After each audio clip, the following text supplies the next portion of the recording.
we are going to record this just so if anybody wants a copy of it to share with staff, or even forward on to another agency that you think would benefit from this information. Happy to send that over to you too, and we'll have information on that at the end. So I will go ahead and give it to Holly. Thanks, Maisie. So again, I am the Community Outreach Coordinator with the Western Illinois Area Agency on Aging. Super happy to be here today to talk to you about some of our programs and services. So if I can find there we go. So I want to start by just explaining that we do serve a 10-county region in Western Illinois. All of those different counties are listed on this slide here. I put a little pink dot by Henry and Knox because I think that those are the counties that we're kind of focusing on people might be residing in today for our talk. There is also Stark County that was mentioned as a possibility. There might be some people on this call. Stark County is actually covered under the Central Illinois Area Agency on Aging.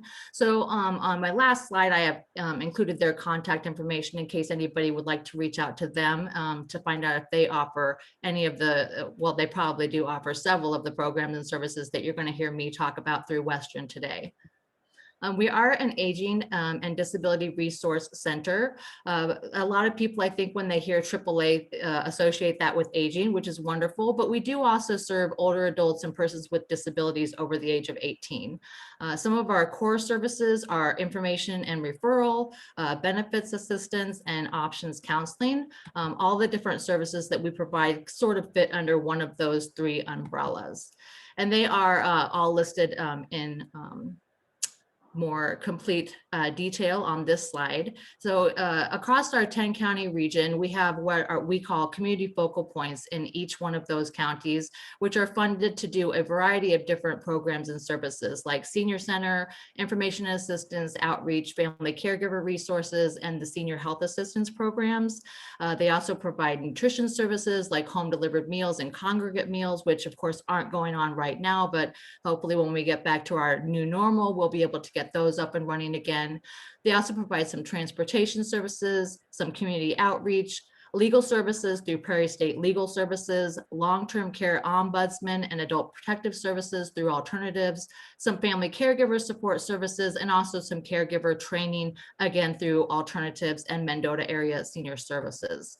So information and assistance is a huge piece of what we do through our AAA and also across our service region with our different CFPs, which are those community focal points I referenced on the last screen. So a lot of what we do is connecting people with services and resources in their areas that can be of benefit to them. So somebody calls from Henry County wanting to know how they can get hooked up with some respite services or how they can get on a home delivered meal list and things like that. They can call our agency or any one of our CFPs across our region and get information on a wide variety of different resources and services available to older adults and people with disabilities. They also provide some option counseling, which is sort of an individualized counseling session designed to support the process of determining community-based care choices, and some referral follow-ups as well.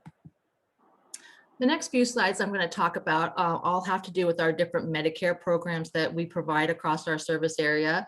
So the first one I'm going to talk about is the Senior Health Insurance Program, also known as SHIP.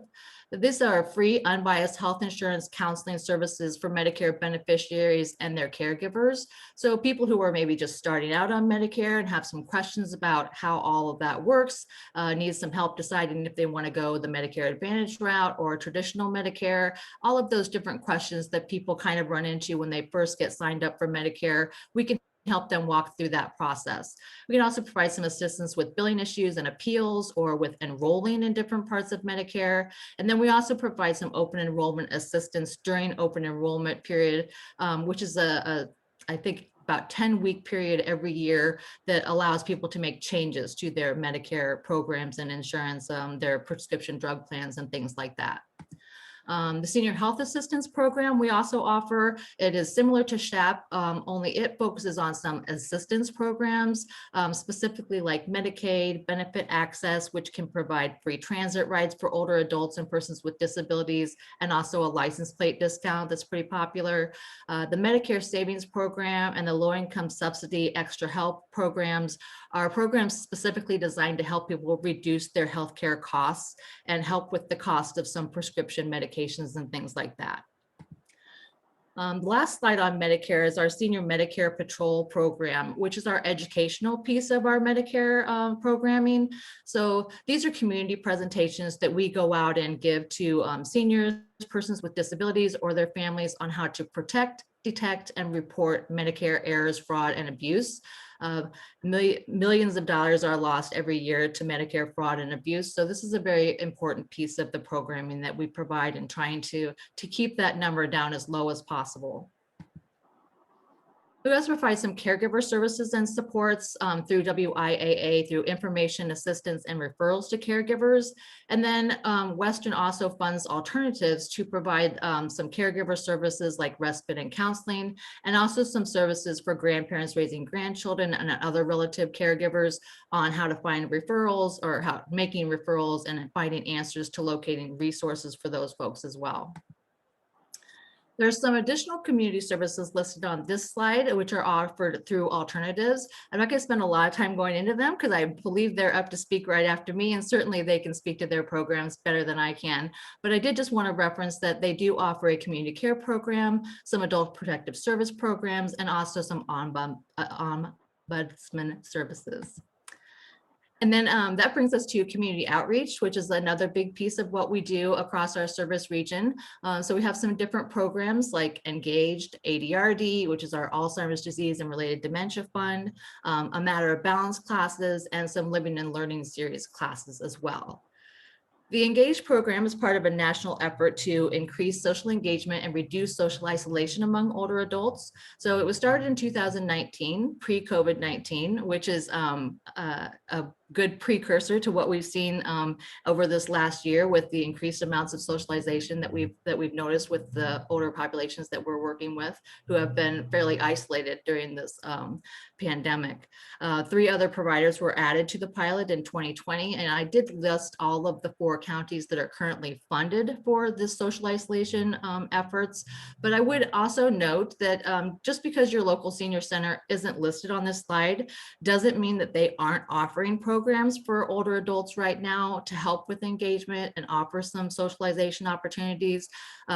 All of our CFPs offer at least a friendly call line where people can elect to be contacted at least once a week by a staff member just to check in and make sure they're okay and have a little bit of conversation. Many of our senior centers also have some sort of bingo still going on, whether it's a mail-in bingo or a parking lot bingo, but they've been pretty creative in trying to keep those engagement opportunities going across our entire service region. So if you know of a senior who is feeling a little isolated or just would like some more engagement opportunities, please encourage them to reach out to their local senior center. They are trying to make efforts to reduce that social isolation right now. The ADRD fund, as I referenced, is a fund for people with Alzheimer's disease and related dementia or their caregivers, and it's designated to help address the direct needs of persons in those categories. It can provide some limited funding to assist with services and supports that enhance the ability to stay in the community and live in the community. So some examples of what ADR money can be used for are included here on this slide and the next one. So things like a wanderer alarm to install on a home so that you can, monitor your loved one while you're not able to be with them all the time. They can also help with things like hearing aids and assistive technology, medications, just there's a whole list there on the side of different things that this sort of funding can be used for. And on the next slide, I also wanted to reference that this ADRD money can also be used to make some home modifications. So like installing a ramp outside or installing some shower grip bars, things like that can also be accessed using ADRD money. So if you know of people who may be able to benefit from this, I can tell you that all of our funded partners have money to donate to this fund or to dedicate to it. So please make those referrals to your local senior centers for those ADRD funding programs. And then lastly, just wanted to talk about some of the virtual programs we have going on. Of course, we're not able to do in-person classes right now, so everything is being offered virtually. We have a Matter of Balance being offered virtually over Zoom. It's 9 2-hour sessions led by 2 trained coaches. If you're familiar with Matter of Balance, it incorporates some exercises, and those have been adapted for the virtual program so that they're all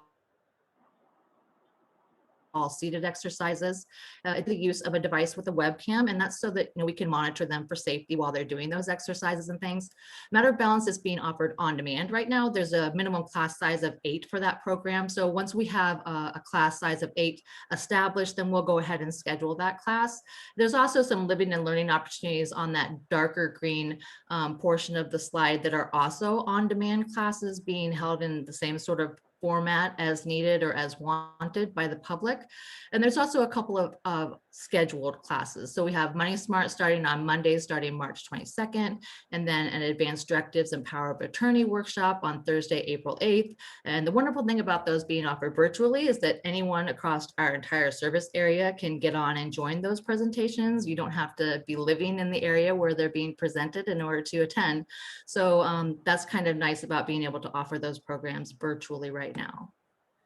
And that concludes what I have to talk about today. I thank you for listening, and I'll hang around till the end of the presentation in case anybody has any questions, or you can shoot me a chat in the chat box, whatever works best for you. And I'm going to turn it back over to Maisie.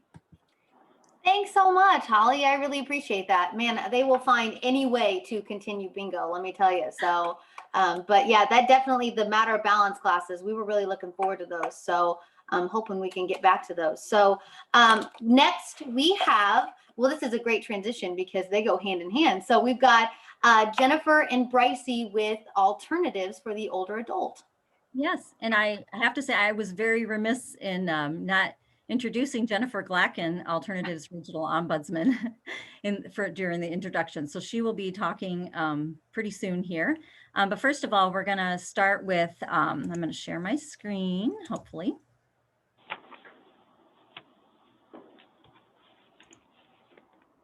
Just an overview about alternatives. Can everybody see the screen?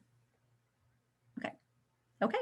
So for those of you who aren't familiar with Alternatives, we're a nonprofit community organization whose mission is to promote the independence and quality of life for older adults, adults with disabilities, and their families. And we've been in existence now for 37 years and currently serve 16 Illinois counties in Western and West Central Illinois.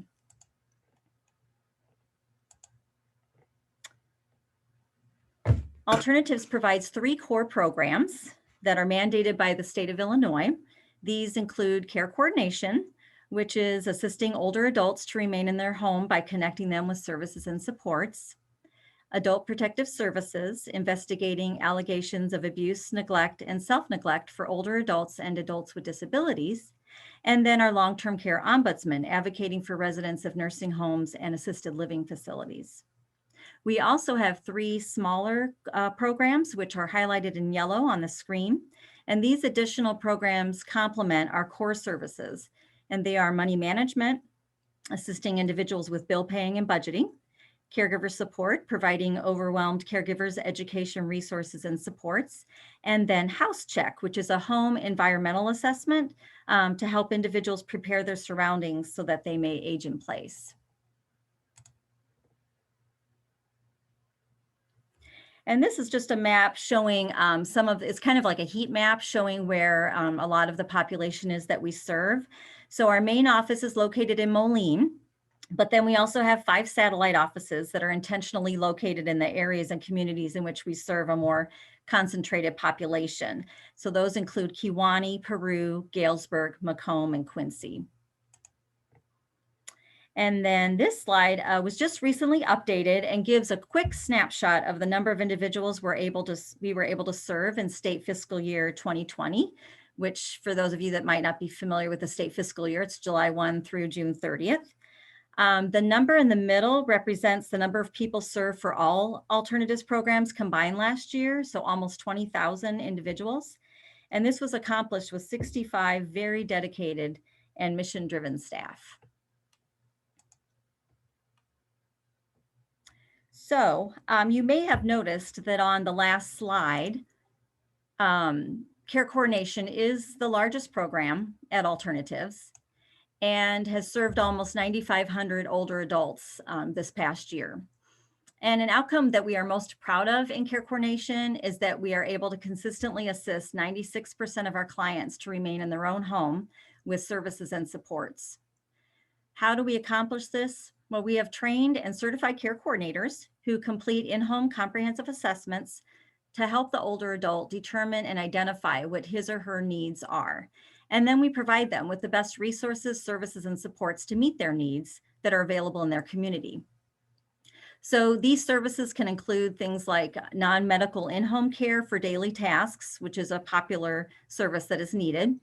And those tasks can include such things as meal prep, personal care, cleaning, laundry, shopping and errands, an emergency home response button to alert responders in case of a fall or other medical emergency, adult day services for socialization and supervision, an automated medication dispenser for med reminders, money management for bill paying assistance, home delivered meals, and respite care for the overwhelmed family caregiver. And there's much more. I could go on and on. But we don't just stop there. After setting up services and supports, we continue to monitor ongoing the needs of the person and adjust services and supports as needed, since many times, as we all know, health and circumstances change frequently as we age. If an older adult finds themselves hospitalized, Alternatives can help assist with the discharge planning by meeting with the older adult at the hospital and helping them determine what assistance they may need before going home, and coordinating those services and supports for them to ensure a more successful transition back home. Alternatives Care Coordination Program addresses the social determinants of health, and thus we're often successful in helping reduce the likelihood of hospital readmission by completing a face-to-face follow-up visit with the individual after hospitalization and offering ongoing support and monitoring. And as we all know, sometimes it's necessary for the patient to transfer from the hospital to a nursing facility for a short-term rehabilitation stay, or maybe even long-term. And when that happens, Alternatives is required by the state of Illinois to complete what's called a Choices for Care screen. And this screen is conducted to determine that the facility placement is appropriate, but also to discuss and educate with the patient on all possible care options and care settings. At this screen, the care coordinator may also inform the patient of alternative services and offer a follow-up visit at the nursing facility to discuss a home and community-based plan of care prior to discharge to help increase the likelihood of a smooth and successful transition back home after completing their stay at the nursing facility. Now, just a side note that currently care coordination at Alternatives is being completed telephonically during the pandemic per Illinois Department on Aging and federal CMS guidelines. But there are times under special circumstances when we can do a face-to-face if that seems more conducive to getting services and supports to the individual. So you can imagine doing a telephonic assessment is challenging. And so this has been an ongoing challenge for care coordinators, as I'm sure it's been for all of us as we've been working through this pandemic. And it's sometimes difficult for the care coordinator to determine an accurate plan of care for an individual without actually seeing them or how he or she navigates the environment. But we do understand it is for the safety and well-being of our older adults. And we do hope to be back to face-to-face visits again within the next 6 months or so. All services, though, I must mention, however, are being provided to older adults in one way or another. And we do really appreciate that you have invited us to be a part of this resource panel. And now I'd like to hand it over to our Regional Ombudsman, Jennifer Glacken, to talk a little more in depth about the Long-Term Care Ombudsman Program. Thank you, Bracy, and thank you again for having us today. I'm glad I get to talk so I don't just sit there looking grumpy. I'd noticed over this past year that I just have this resting face that always looks like I've got something going on up there. So as Brycey said, I'm the regional ombudsman at Alternatives. I've been with Alternatives for about 9.5 years now, the whole time in the ombudsman program. I started as a community ombudsman, and when my predecessor retired, went for this job and have been doing this ever since, which is almost seven years now. So as you can imagine, what the ombudsman program does, we're a completely free service sponsored through the Department on Aging. And we are resident advocates for individuals who reside in any type of congregate care setting. So assisted living, supportive living, skilled nursing facilities, including the memory care units. So our job changed a lot, as everybody else's did. But of course, as you probably well know, that the facilities all were forced to shut their doors. So we had to get really, really creative this year. And I have to say that my small but mighty team did just that. As Brycey mentioned, we go all the way down to Quincy, and the person that does my job down in Quincy, his name is Steven. When we received our CARES Act funding, we tried really hard to get and invent ways that we could still do this really important outreach that we do with the residents of facilities. And it was so creative in Steven's realm that he actually ended up getting a robot, and we named it Covey, which maybe we'll change that after this is all over, hopefully. But he was able to still access a lot of residents using this robot that he would control from his laptop right outside the facility. And not only was it engaging for the residents, but it was really humorous to a lot of them. It has an iPad that sits actually on the robot, and he drives around the facility saying hello to people. So I wasn't creative enough to use a robot to do any of that. But I actually was able to use some of our CARES Act funding that we received. We purchased iPads that were loaners for facilities, and we still have those iPads. So that's always an option as the facilities start to open back up. That can be a creative way, not just for residents to reach the ombudsman, but a lot of times we know that family members, grandchildren, daughters, nieces, nephews, cousins sisters, brothers have, iPhones or Galaxies, and we can set it up so that the facility or the resident can borrow an iPad and be able to have that FaceTime opportunity with family members. So that was something that we really relied heavily on this past year. And it seemed like facility staff were pretty willing to help with that kind of assistance when they were wanting to communicate with family members. Like I said, we're a completely free service sponsored through Department on Aging. So when we get a referral, anybody can call us.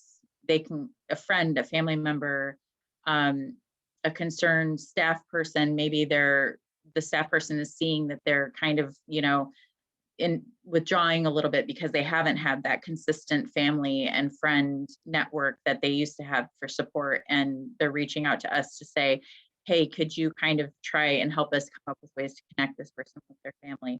And we go out of our way to make sure that what the resident wants is what we eventually are able to accomplish. And I would say we're largely successful in resolving a lot of the cases that we bring or are brought our way. A lot of times specific to the memory care, which is what Betty's Garden is, we will work with the power of attorney or guardian, whatever the arrangement that's been set up with the family is, just in case they're having some issues that they're having trouble resolving or they feel overwhelmed. A lot of times families come to us when they don't know what a lot of these terms mean. They've never been in a position where they've had to make decisions like this for their loved one. And now they're at this crossroads and they don't know what to do or how to do it or who to contact. So we can connect them with resources. Yep, so we have total between the 16 counties, there are 7 of us. So if you can imagine, there's a lot of drive time, a lot of introducing, a lot of reminding, a lot of assisting. So we're a small but mighty team, and we really love what we do. We advocate for people's rights, and we are able to take direction from those residents and really connect them with any sort of assistance they might need. So I think that's about it for the Ombudsman program, and I will stay on for the rest of the meeting to see if anybody has any questions about it. Thanks. Thank you so much, Brycey and Jennifer. Really appreciate it. 20,000 seniors is, I mean, just amazing to think about that there's so many out there, and there's still so many that need these kind of services too. So if you're just jumping on, we've been through a few speakers, but we are recording this session. So if you'd like a copy of it to make sure that you get all the information or share it with others, please let us know. We'll have more information on that at the end. So, and again, if you have questions, please use the chat, or we do have a question and answer at the end. Right now, I'd like to introduce Jean Kuhn with the Alzheimer's Association.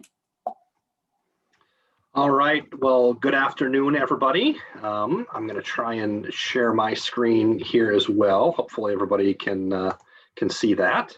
Like I mentioned a little bit earlier, I'm the Senior Manager of Healthcare Engagement here with the Alzheimer's Association Illinois chapter. And the Alzheimer's Association, we are a national nonprofit with a vision of a world without Alzheimer's and other dementias. So that's what we're trying to achieve. As I mentioned, I'm part of the Illinois chapter. The Illinois chapter service area, we cover about 90% of Illinois. The only areas we don't cover are some of the counties right around St. Louis and some of the counties right around the Quad Cities, just because those are the major metro markets in that area, and people will cross state lines for services. So today, kind of what I'm going to talk about is the services, what it is that we do, the different ways that we can help. So on this slide, it kind of goes through some of the resources. The biggest thing that we have to offer, and the thing I talk to the most people about, is really our 24/7 helpline. It is staffed around the clock. We have people they're not on call. They are working through the night. They in a call center downtown Chicago, taking calls from folks from all over the country. So the helpline is really kind of a one-stop shop for families, for healthcare professionals, for really whatever they need. A lot of it is, answering just general questions. Families especially, they go and see their doctor, their head is kind of spinning, they don't know what to ask. They go home and they think of 5 or 6 different things that they should have asked that they forgot to. Well, it's 10 o'clock at night, you call us. That's what we're there for. We can help answer some of those basic questions that often take a lot of time from the nurses and the physicians, in a clinic. But also we have community resources. We have a very thorough database, resources all over the country. So we can help if families looking for home health or home care or assisted living or adult day centers or support groups, you name it, we can give them options. We are never going to recommend one over another, because what I think is good and what a family thinks are two completely different things. So we're just going to give a family a few different options that meet the criteria of what they're looking for, and then they can reach out to find out exactly what each group does and what's a good fit for them. If they don't find a fit, they can come back to us and we'll keep trying to help them. And then lastly on the helpline is crisis situations. Alzheimer's is not a 9-to-5 disease. There are a lot of things that do happen after hours. And, after 5, 6 o'clock, sometimes it can be very difficult to get a hold of a primary care provider. So we do have licensed counselors and social workers on staff around the clock that can help with some of those situations, that can provide tips and techniques, or maybe just active listening for a family, whatever they need. So for example, say it's 3 in the morning, the family and our mom is trying to walk out the door, family doesn't know what to do, what to say. They can call us, we can try to give them some techniques or tips that might help them in that situation. Maybe avoid that call to 911 and that trip to the ER is kind of what we're hoping for. So that's the helpline. And then our website, we have a ton of information on there. You could stay busy for a month sifting through everything. I don't even know where everything is at, but there are plenty of videos, brochures, fact sheets, how-tos for families, for healthcare professionals, you name it. Another good point about the helpline is that the helpline, if you tell us what you're looking for, we can provide those links and email them to you, so you don't have to spend time sifting through everything. As with everything has happened in the last year, we've even updated and added a COVID-19 resources portion to our website. So you can go on there and find out a little bit more about what you need to know during COVID-19 and tips for dementia caregivers at home and many, many other topics. So you can look at that. Support groups, I can't begin to speak more highly of support groups. Sometimes a family just needs to know that they are not alone and to know that there are other people out there going through what they're going through. So we have a whole bunch of support groups that are affiliated here with the association. We offer support groups for caregivers or individuals living with the disease if they're in an early enough stage to participate, and then others who are dealing with or have been impacted by the disease. and all the support groups that are affiliated with us, and they are facilitated by individuals who've been trained by association staff. But beyond that, I mean, there are hundreds of wonderful support groups all throughout the state, many of which are not associated with us, which is great, but I think it's just good for people just to talk about what they're going through. When it comes to professional education, we have a couple different options. One is having me come out and talk. So that's a lot of what I do. Go out and I talk to doctors and their teams, quite often, and just kind of explain a little bit about what we do, some of what I'm going through here today. So I could do that, one-on-one or in staff meetings or even regional meetings, whatever you're looking for, from as little as 10 minutes to as much as an hour. I can kind of tailor that. But we also have another program called Project ECHO, which stands for Extension for Community Healthcare Outcomes. And this is a free tele-mentoring program that uses video conferencing technology to share information. It's all via Zoom. It is a case-based, all teach, all learn model. And we currently have programs for primary care physicians, assisted living communities, and recently added skilled nursing facilities, really focusing on COVID-19 training. So these programs are all either 12 to 16 weeks, so they do take a little bit of time, but they're meant for a group setting with different organizations all over the country. But it's free. It really is a fantastic thing to go through. And then these last things: education, care consultation, and trial match. I'm going to go through that in the next few slides here. So community education. Education is really the backbone of what we do.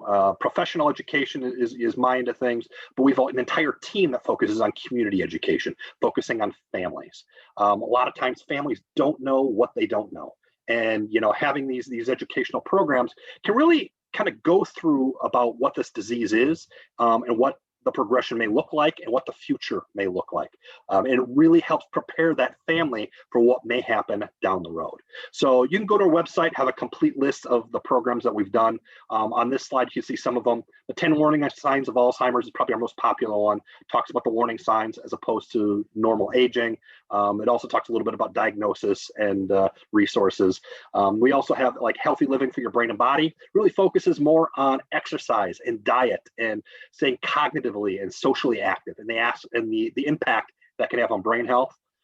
Effective communication strategies is a great one, because it talks about how the communication with an individual living with dementia will change throughout the disease process, and the changes that we'll see, and then tips and techniques that we can utilize when going forward to better communicate with that person.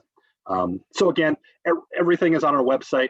We used to do the bulk of these in person. Now, throughout the past year, we've shifted virtually to all Zoom. So we have live ones every week via Zoom on our website, but also we have some on demand, so you can watch them at your leisure. And hopefully in the next few months, we'll be able to get back out and get in front of people. Care consultation is an opportunity to meet a member of our staff, again, a licensed counselor or social worker, to really help sift through family dynamics, to do care planning on the social aspect of things, really get everyone on the same page. Oftentimes we come across families where, they have family members in different parts of the state or different parts of the country, and everybody has a different idea on the care that mom should be provided. So it's really sometimes just sifting through those things to get everybody on that same page moving forward. So in this meeting, we will discuss the care planning and putting that team together, finding the right resources that are needed, looking at legal and financial aspects and safety, and explore those changing roles and emotions. But what's really good about it is it allows that person living with dementia the opportunity to have a voice, especially if they're early enough in the disease process to participate, to really say what they want, what they want their care to look like, who will manage their medical and financial decisions when they no longer can. So these we were doing in person in our offices, as well as over the phone before. Again, now everything is virtual. I don't know if we'll go back to in person after this or not, but still, it's a great opportunity, especially in a rural setting where a lot of clinics don't have social workers. They don't have the staffing to have this sort of time to help with this. And again, this is all free. Then after that care consultation, we'll give the family a written action plan with a recap as well as referrals if needed, based on what was discussed. This really kind of helps strengthen the family's relationship with the association. We can provide more education, or assist them with support groups or the helpline, or sometimes it even leads to these families wanting to give back and even volunteer at different events. But it really kind of helps that relationship grow. And then after all of that, if the family was referred to us by a physician, then we'll send a report back to that physician by fax or email, letting them know, hey, this is what we talked about. These are some of the next steps, and they can include that in their medical record. The last thing I'm going to talk about is research. So we always get asked what's going on today in research. And so we've got a portion of the website, a program called Trial Match. And this is a matching service that helps connect patients and as well as healthy volunteers with ongoing clinical studies. From our end of things, some of the biggest obstacles we face is recruiting and retaining participants for a trial, as well as funding. So the way it works is real quick. You go on the website, or you can even do it via phone, and you complete a short profile. It takes about 5 minutes. We just want to know a little bit more about you. And that profile is then matched against studies that are going around the country right now. And you can see more information about it, as well as who's running it. And then you can decide, if you want to reach out to that individual to get even more information. So you're not signing up for anything. You're just seeing what's out there.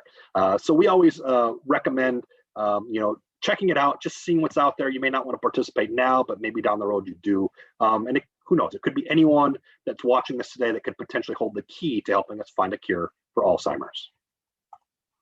And so going forward, if anybody has, any questions that aren't answered today, you're more than welcome to reach out to me via phone, email, whatever.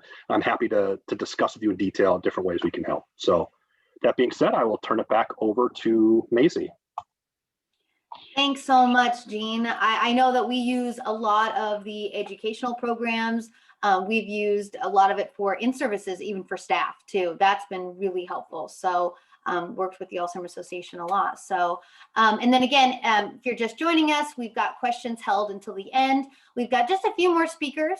I'm going to introduce Katie Carlson with Western Illinois Home Health. Hi, everybody. Again, I'm Katie Carlson. I'm a service advocate with Western Illinois Home Health Care. I'm here today to talk about our behavioral health program called Restoring Wellness at Home.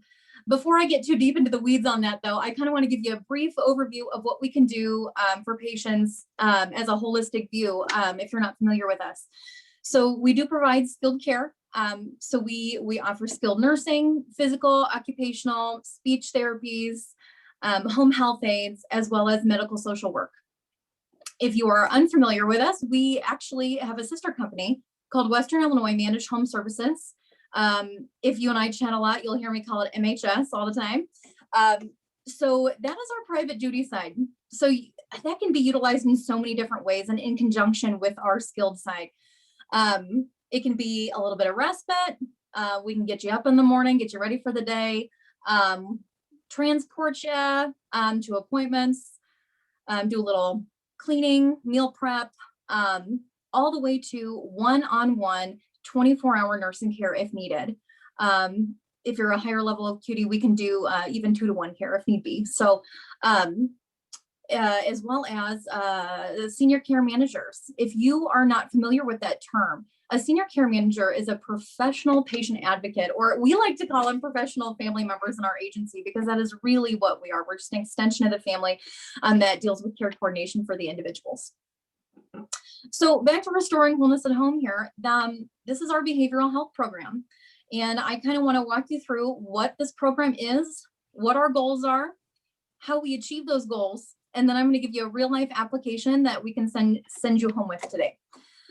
So our program, we offer supportive counseling, education, and assessment to individuals that are homebound, that are suffering from mental illness issues or Alzheimer's or dementia. Our services are provided by our multidisciplinary team. All of our nurses are trained in psychiatric and mental health.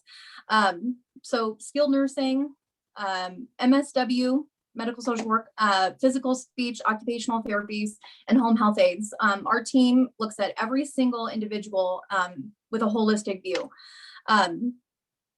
Restoring Wholeness at Home is just a typical skilled nursing home health episode, which will be covered under Medicare, and oftentimes can also be covered under private insurance if they offer mental health benefits. So if there's any question, don't ever just sit there and wonder, just give me a call and we can unveil that for you. We can do some digging for you. So what are our goals of restoring wholeness at home? In the acute setting, we just want to ensure that it's a smooth transition back to home and back into the community. We are an extension of the physician. So we want to be the eyes and the ears in the home and be able to communicate back and forth.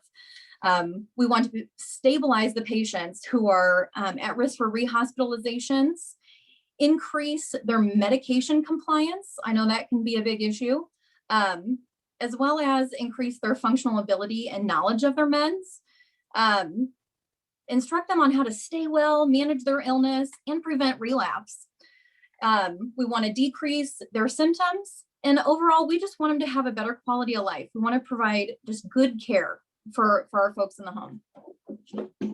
So how are we going to do that? So under Medicare guidelines, we go into the home and we provide a comprehensive assessment, which in home health is called an OASIS. And we'll also maybe do GDS, mini-cog, and we will communicate back and forth with the physician to determine whether there's a need.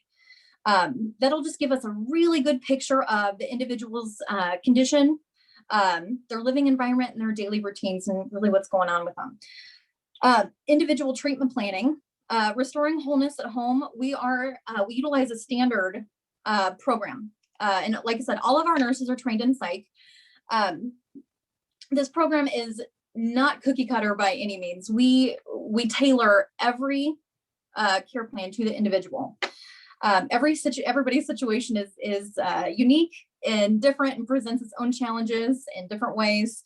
And we are going to work hand in hand with the patient and the caregiver, as well as our team, to figure out the best treatment plan for those individuals.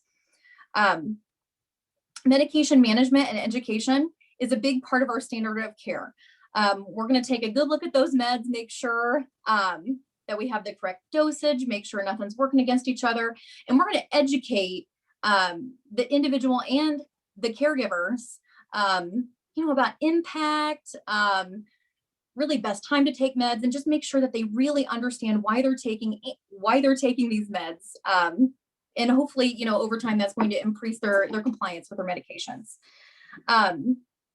Patient and family directed education. This is a big thing. We're going to walk through this disease process with the patient and the family. We want to make sure that everybody knows where the patient is at now, what to expect. And a lot of times we're walking through these situations with family as, what do I do if?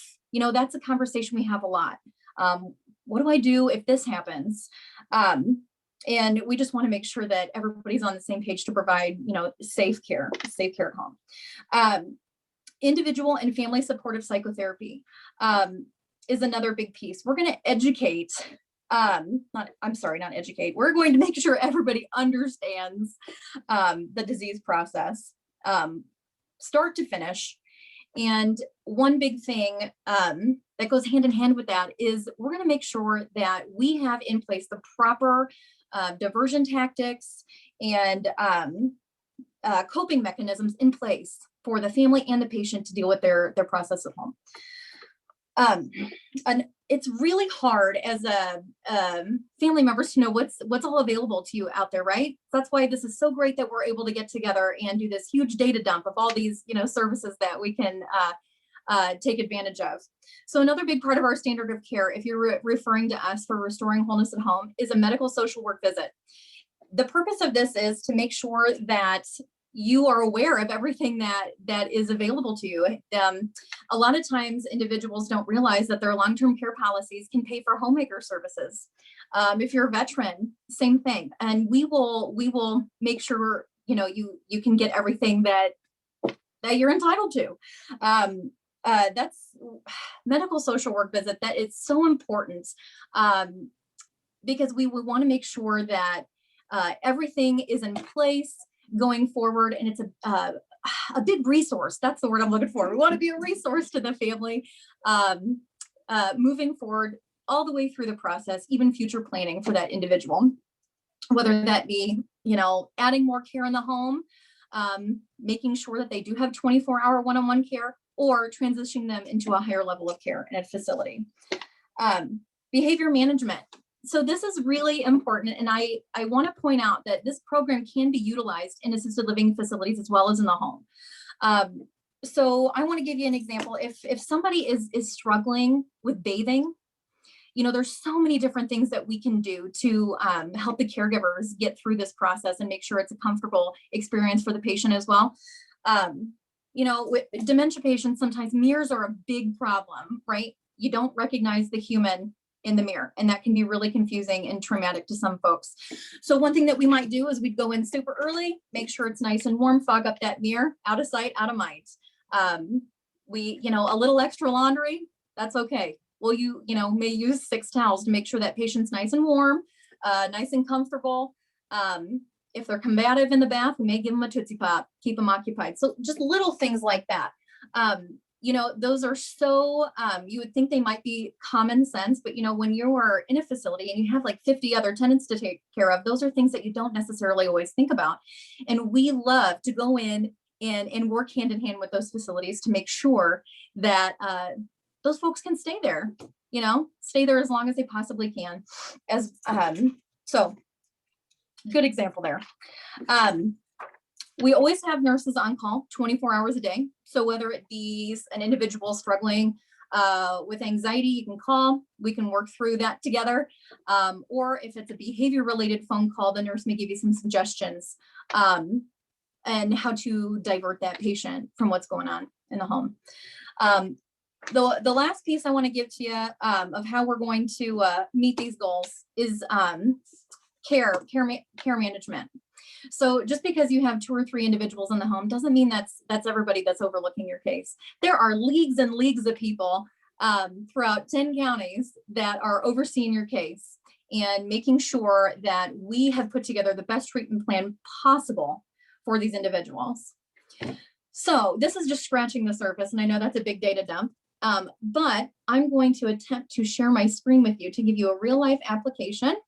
And I am technologically challenged here, so please bear with me.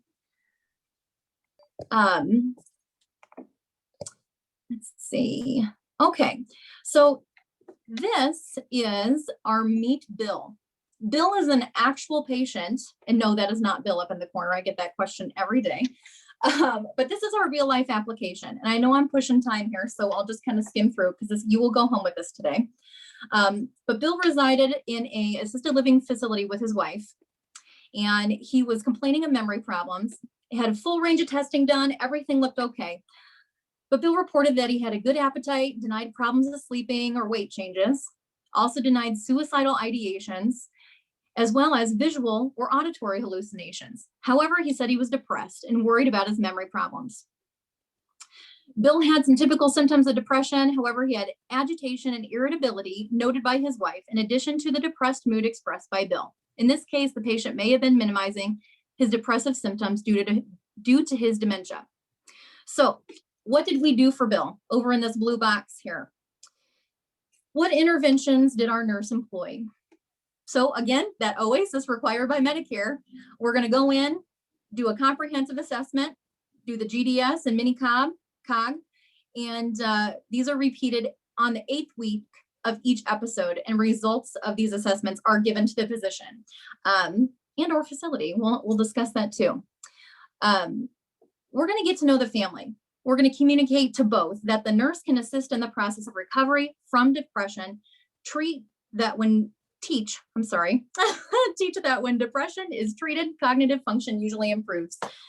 The nurse will also provide education and suggestions for managing these early stage dementia. We'll teach about any and all medications the patient has been prescribed. We'll talk about impact, side effects, those kind of things, and the importance of taking those prescribed meds.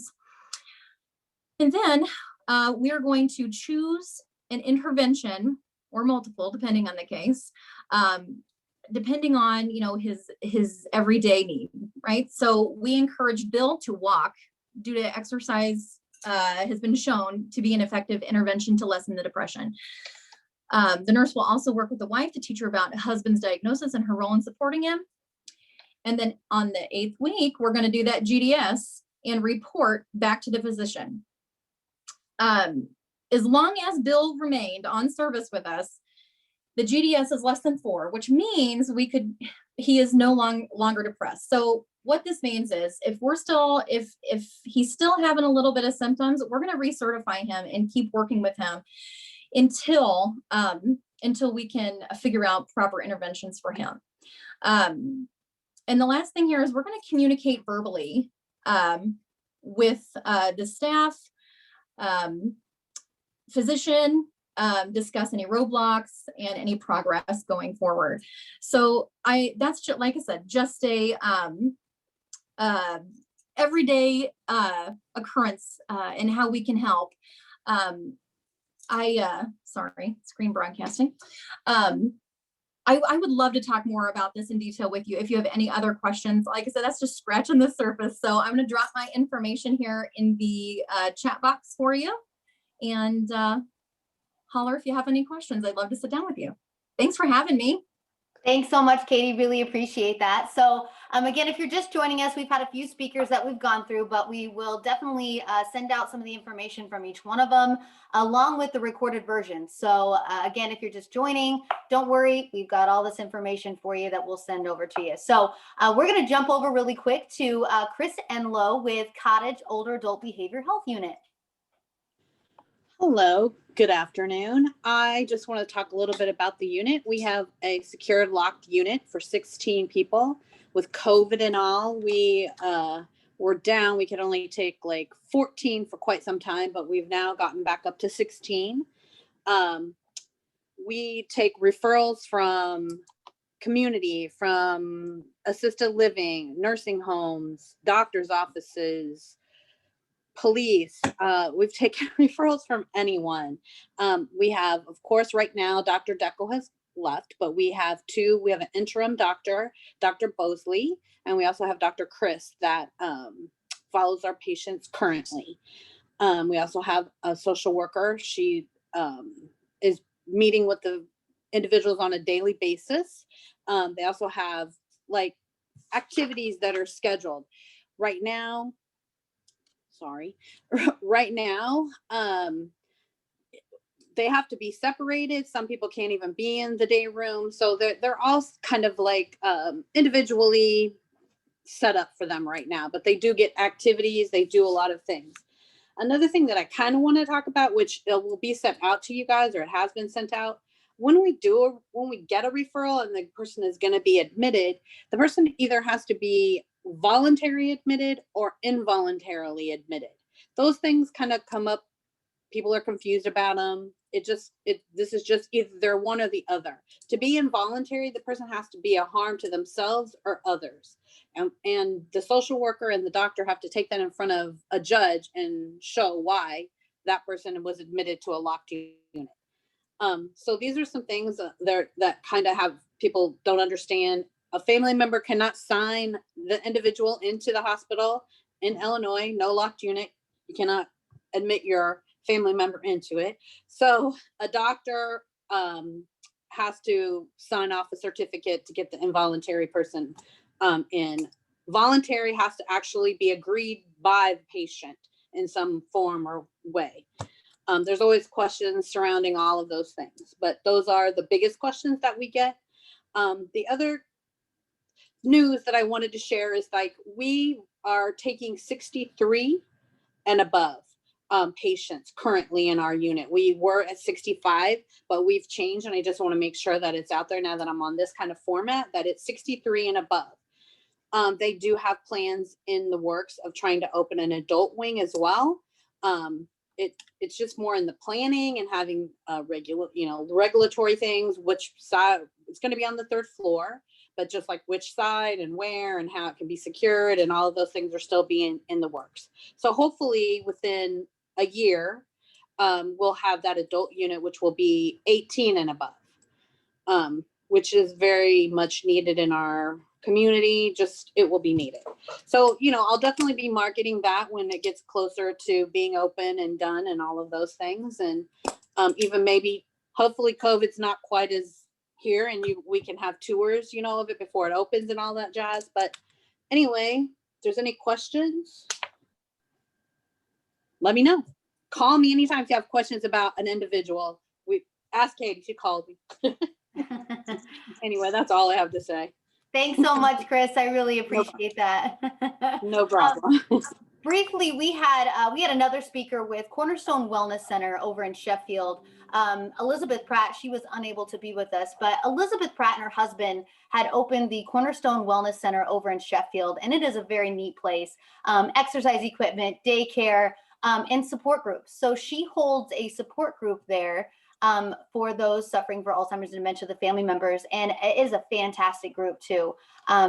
They pull from all around. We've gone and we've presented there before too. So just so you know, there's services over there, and we'll send out the dates for that. But she also does one over at Perry Memorial Hospital too. So there's one over there too. And again, we'll send out when those are scheduled so you can have that information. But really helpful. And again, she's a nurse practitioner, so she's able to answer a lot of really great questions right there too, as far as Alzheimer's and dementia is concerned. So, but I will push it over to Kelly Shiraki, who is with Betty's Garden Memory Care. And we are brief. So I know we're past the 2 o'clock mark, but we will be brief so we can have some questions at the end too. So go ahead, Kelly. Hi, I'm Kelly Shiraki. I'm Director of Memory Care Services. I'm going to share my screen with you real quick here.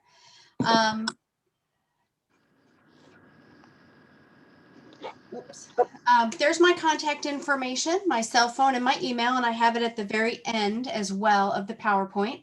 I am the Director of Memory Care Services, so I'm in charge of doing education for our staff, but also just letting families know what we offer.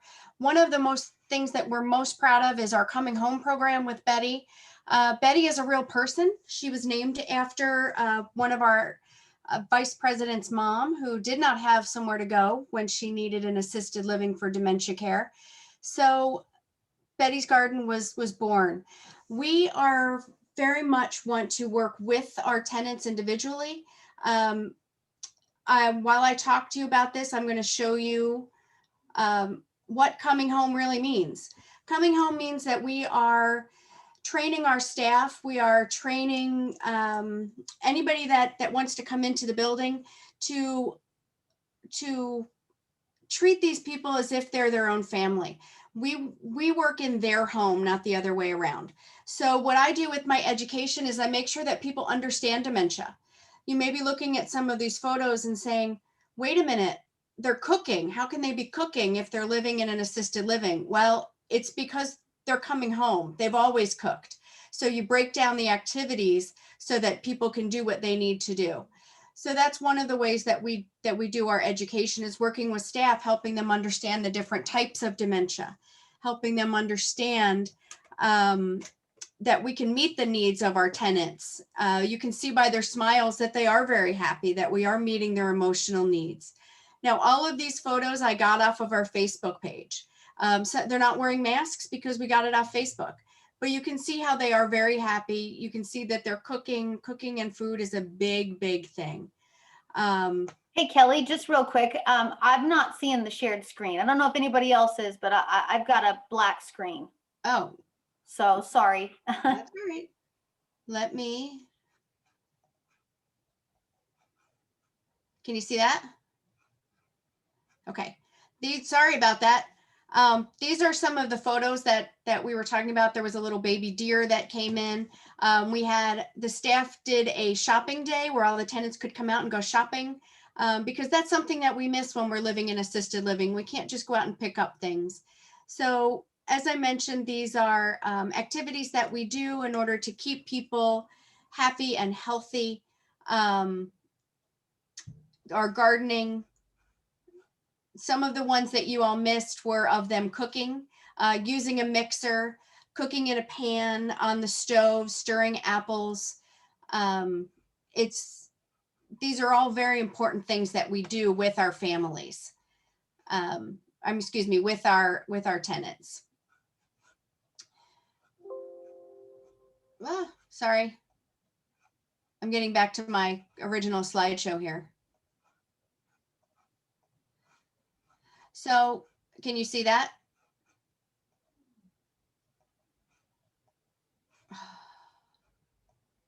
Sorry.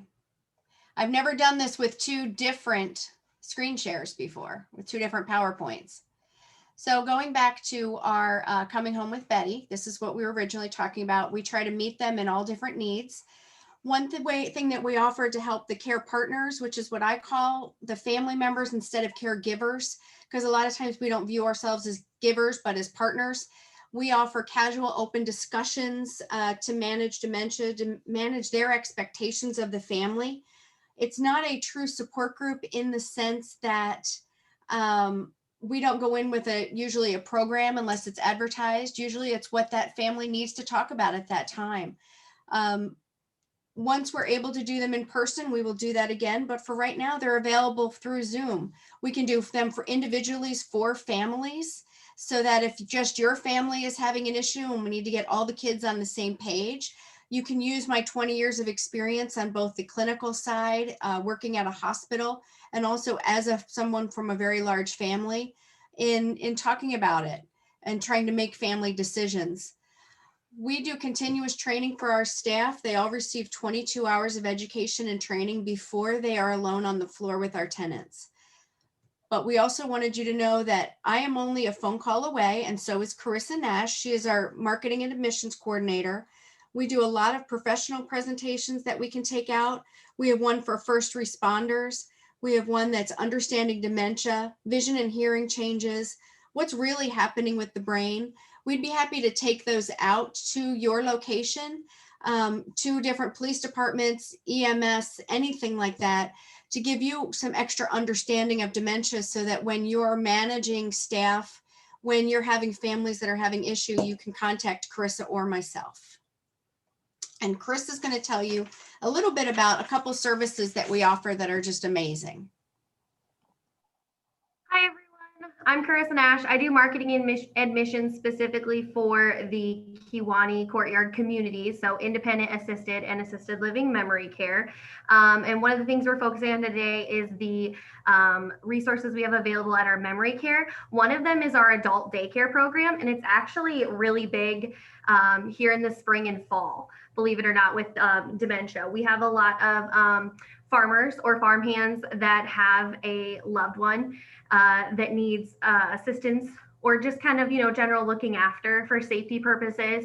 And they'll actually come in and stay with us for the day.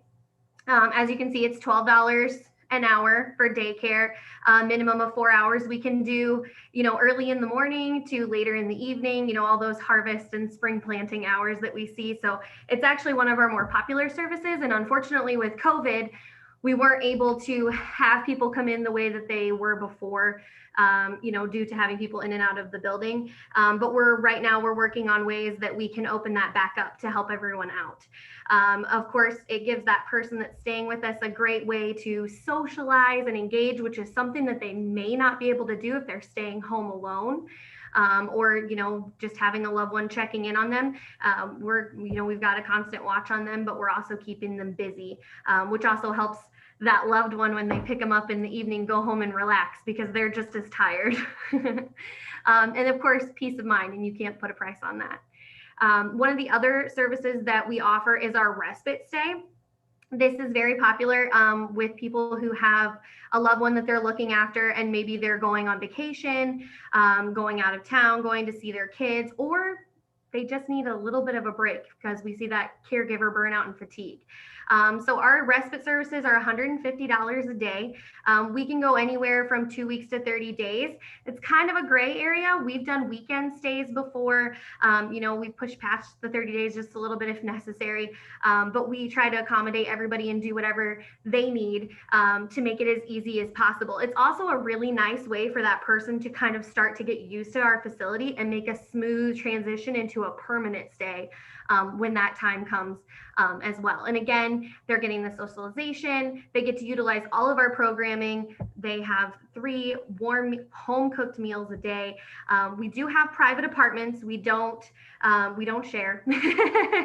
They're private rooms. So they'll have their own private room and bathroom that they use. And we have furnished rooms. So you're not having to bring your own furniture for just, a quick weekend stay or, a couple weeks, however long the family members may need to recharge their batteries as well. So that's just a little bit of the services that we can offer aside from our long-term stays.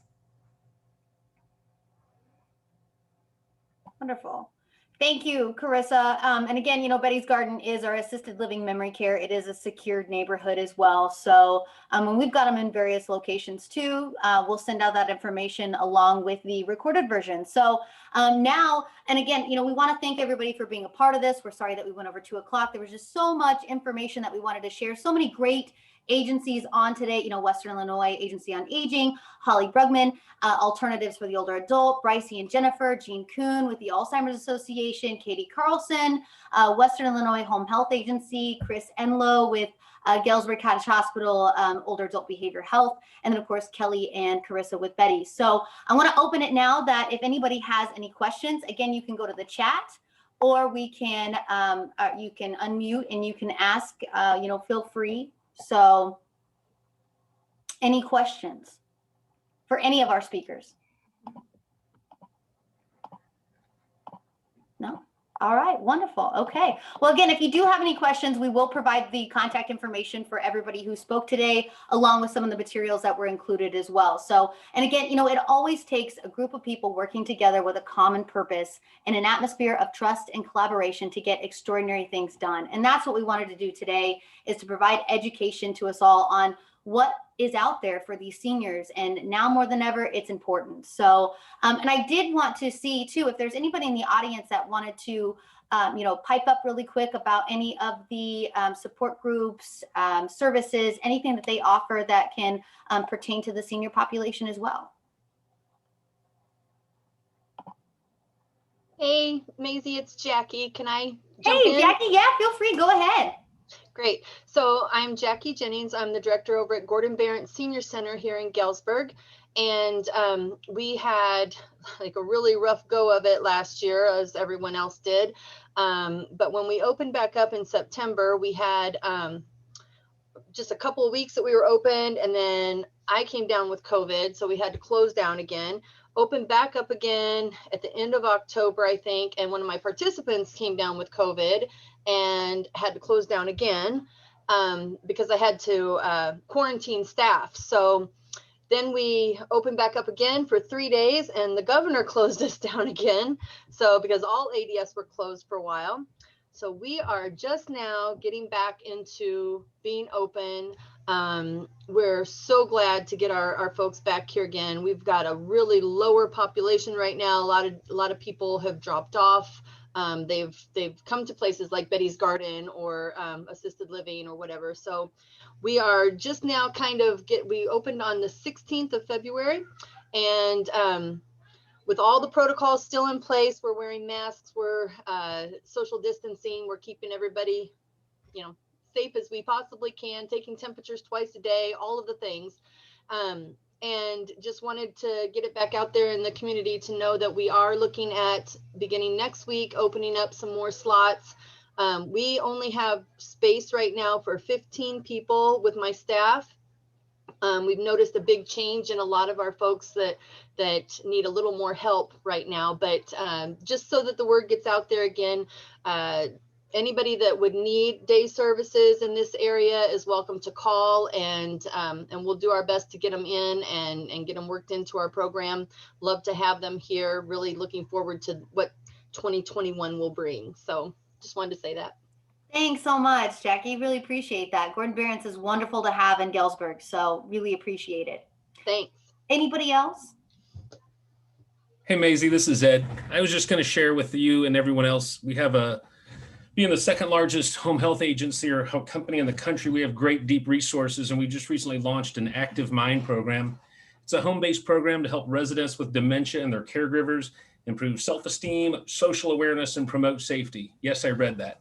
But it's really sharp. It stages everything for more the caregiver to help better deal with the person they might be living with, as well as that person. So a lot of resources in the area. We've all cast the same net to help everyone out.